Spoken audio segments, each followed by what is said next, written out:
Hi guys, just finished.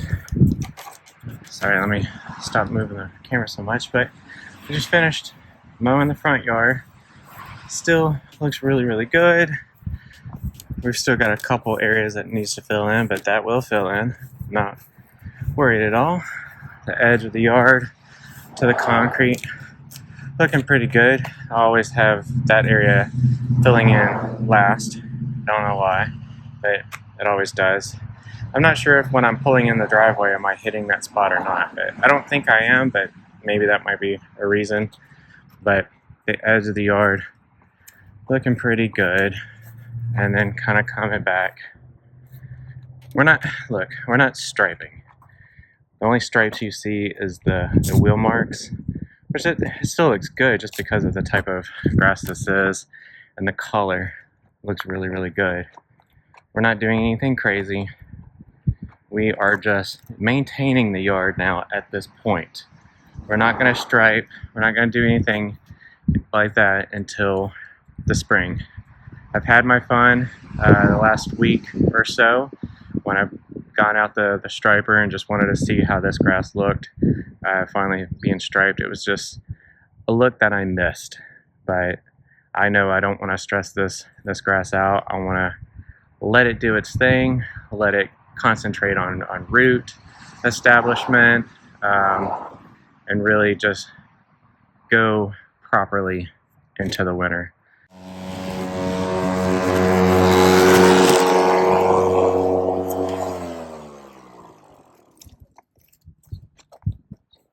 Okay, we are done with this side. Really just looks like a pinstripe, really, instead of just the solid stripes that you're used to. I guess since I'm going this way, update. Side's still filling in, but like I said, it takes a long time just because of the amount of sunlight that hits this area. I am seeing it change, not really on a weekly basis, but maybe every 2 weeks to 3 weeks. I'm seeing the change when the rest of the yard, front and back, I saw a change weekly. But this, not so much. It takes a little bit of time for me to see or notice that change. And got some Christmas lights. I don't know if you can see that, but there's Christmas lights in there. I've already put Christmas lights all on the front and in this big tree. So I can kind of show you what it looks like right now. There's a satellite that you can pay for that'll provide daylight. Let me see if I can find the satellite that actually provides darkness. So hold on 1 second. All right, yep, let's cut to that. We're ready for Christmas. Can't wait to hit the cold.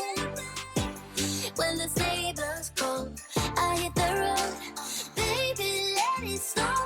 We're ready for Christmas. Why you so fire close? I think I hear them call. So baby, let it snow. Yep, so that's what it looks like at night. So hopefully you thought that was kind of cool. I can't believe I got those lights up and at the top of that tree, but I found a way to do it. Anyway, so now we gotta go cut the back. Just got done cutting the backyard, and again we've got sun. To all of my lawn renovators out there, my overseeders, anybody that have been watching my videos and following along, if you've been following along with my instructions, or you've been following along with some of the other really good YouTubers out there that are showing you the step-by-step instructions on how to do this renovation wise or just overseeding wise. There's a lot of wealth of knowledge out there on how to do this properly. That's how I got my knowledge. And again, I am a DIYer. I'm not a professional, so I learned on the web and also on YouTube watching videos. But for all of you out there, for this season, for the fall overseed for turf type tall fescue or just cool season, I want you to put in the comments a Hale yes.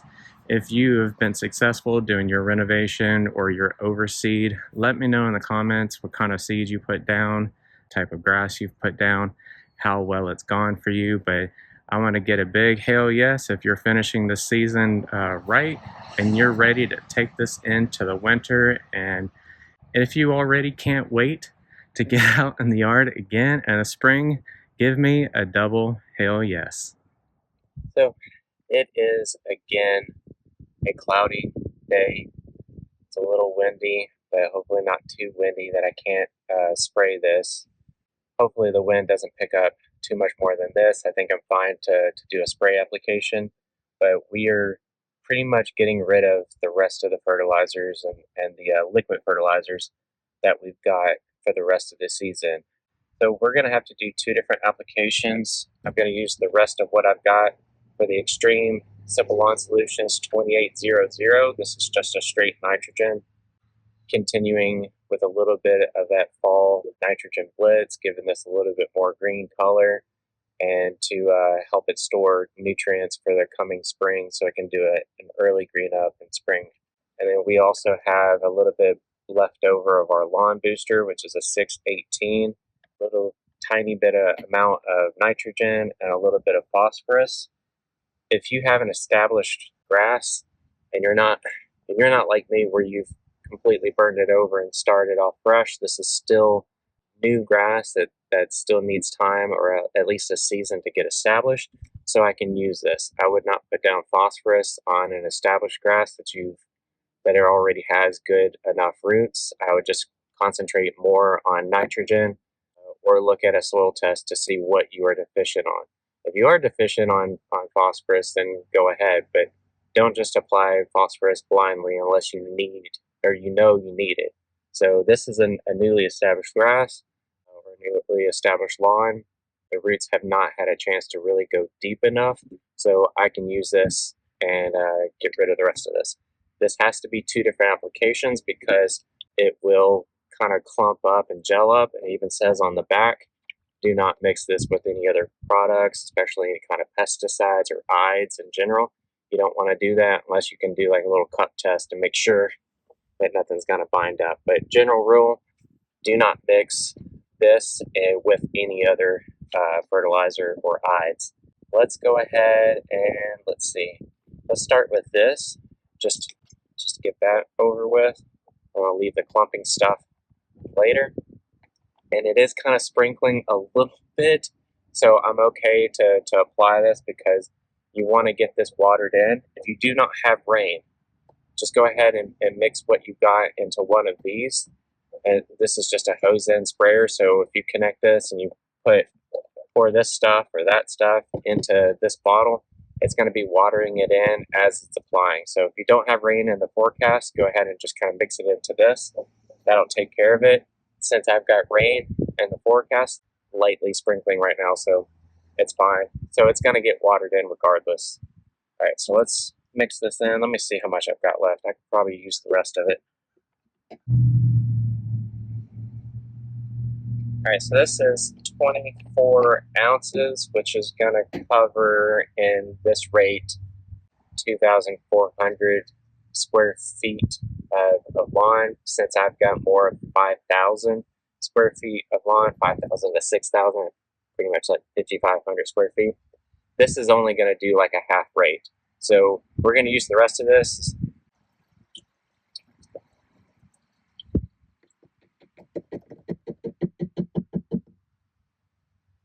All right, and let's add more water to it and get it mixed up.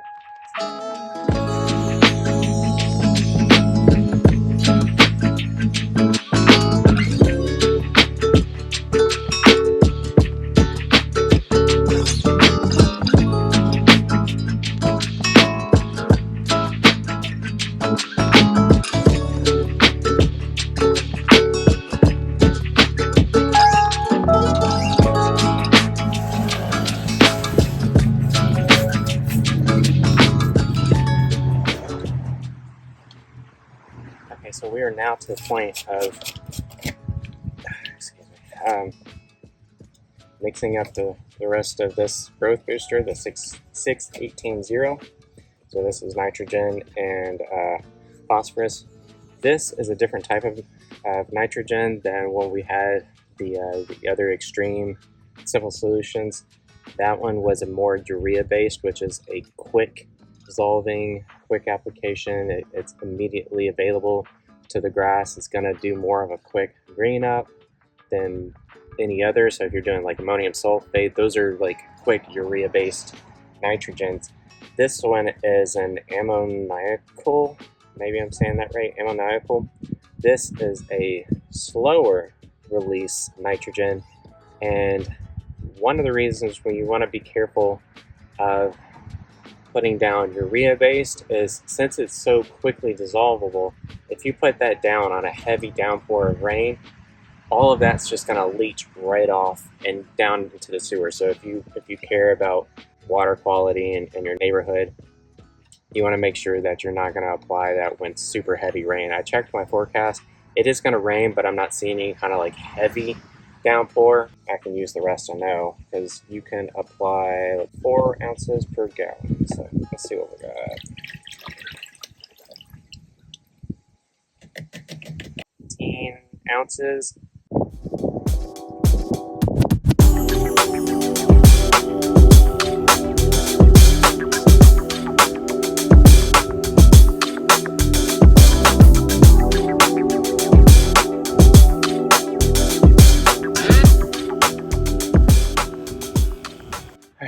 We are gonna wrap up this video for this week. I appreciate everybody coming to watch today's video.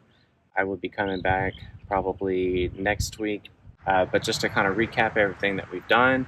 We've gone out and mowed the grass still, since we're still growing. This is still an active growing season. Our soil temperature, and I just checked as of right now, this is November 10th. Our soil temperature for the last 5-day average is, and that's what you need to look at, not just today's soil temperature, but your 5-day average is about 65 degrees. Still very, very warm. We're averaging 5 to sometimes 10 degrees higher than where we were on our 5-year average and 10-year average. 10-year average is a lot lower, and a 5-year average we're probably about 5 degrees higher. And so you can definitely tell as the years progress, the weather is just getting warmer and warmer. Certain times that we can have cold breaks here and there, but the average that we're seeing is getting warmer.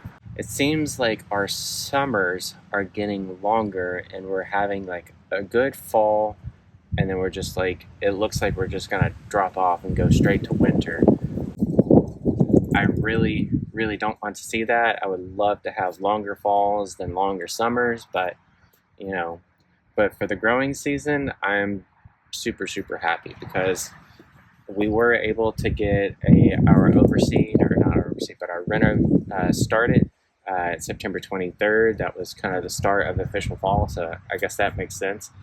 Start of official fall for cool season grasses, and we just let this go for the next 6 to 7 weeks, and it's been doing really, really good, filling in very, very well. If you're going to do something like that, nowadays you want to make sure that if you're going to get turf type tall fescue, get the type that can laterally grow, the tillering type. Not all of them will say that it's good at that, and you want to check. There's some charts on there on some of the cultivars that will laterally grow faster than others. So definitely check that out. Mountain View Seeds usually has most of the top performers of lateral growth, and also Barenbrug is another really, really good one. Those are the types or the companies that I would recommend for the Middle Tennessee area. Next year, I am thinking about doing a custom blend for my area. So if you're going to be serious about this and you want to do something like this, look at maybe doing a custom blend. You're probably going to spend a little bit more money than just getting a pre-mixed blend than doing a custom. But if you do a custom and it's specifically chosen for top performers of your area, you know what you're going to get, and you know you're going to get the best quality when it comes to every season. So my next blend that I'm going to be doing, I'm choosing 2 cultivars that does really, really well in the spring and summer, and then I've seen other cultivars that carries it the rest of the way, that picks up in the summer and also carries to the fall. So if you're having cultivars that perform better at different times, you're going to have more likely a green lawn throughout the whole season. So that's what I'm getting or I'm leaning towards for next year. So GCI, if you want to just go the easier way for Middle Tennessee, GCI is probably one of the good ones to choose. Anyway, so wrapping it up again, cutting it at 2 inches. We're going to keep going at that height, and then probably once we see our soil temperatures drop below, I believe, 60 and into 55, we're probably going to do one more cut, and that's going to be our set, a height of cut set that is going to continue for the rest of the year. So you don't have to mow for the rest of the year after that, because the grass for the turf type tall fescue, it's going to stop growing. It should stay green, but it should stop growing. So we're going to set our height of cut for 2 inches and then set it and forget it type of thing. So that's what we're going to do. It seems like we still got a while. I don't know, it might be Thanksgiving, might be December 1st before we do something like that, because we're still at 65 degrees soil temperature. So we're 10 degrees higher than really having to worry about that. So thank you very much for coming to today's video. This was November 10th, just kind of giving a date of where we are in this year. Thank you to all the new subscribers. Thanks for all the comments. Again, if you have been happy about your renovation or your overseeding, it's windy snow right now, so give me a Hale yes in the comments. I will see you next week. See you later.